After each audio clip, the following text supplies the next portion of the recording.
Oknum aparatur sipil negara bernama Handayana dan pacarnya Niputu Eka Septiadewi diciduk polisi lantaran kedapatan memakai narkoba. Kapolres Badung AKBP Leo Dedi Devretas didampingi Kasat Res Narkoba AKP Budi Artama menerangkan pasangan nakal itu diamankan Sabtu 18 September pukul 12 di Jalan Siwa, Banjardayan Peken, Mengui, Badung. Awalnya saat digeledah barang bukti belum ditemukan.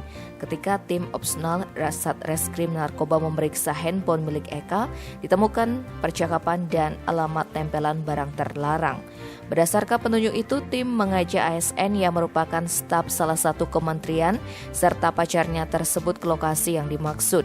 Mereka baru mengaku bahwa barang bukti sudah diambil dan disembunyikan di atas rumput, tepatnya di samping Pura Banjardayan Peken, Mengui.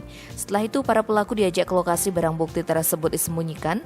Setibanya di lokasi, petugas berhasil menemukan satu plastik klip berisi sabu seberat 0,11 gram. Petugas lanjut mengajak mereka ke kosannya di dekat Pura.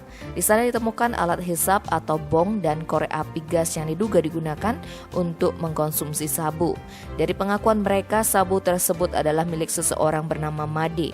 Sejoli itu mengaku hanya mencarikan sabu yang dibeli oleh Made dari orang bernama Gus Edi seharga Rp350.000. Menariknya, Gus Edi saat ini disebut tengah mendekam di lapas. Para pelaku dan barang bukti diamankan ke Polres Badung untuk proses penyidikan lebih lanjut. Tim Bali Express melaporkan.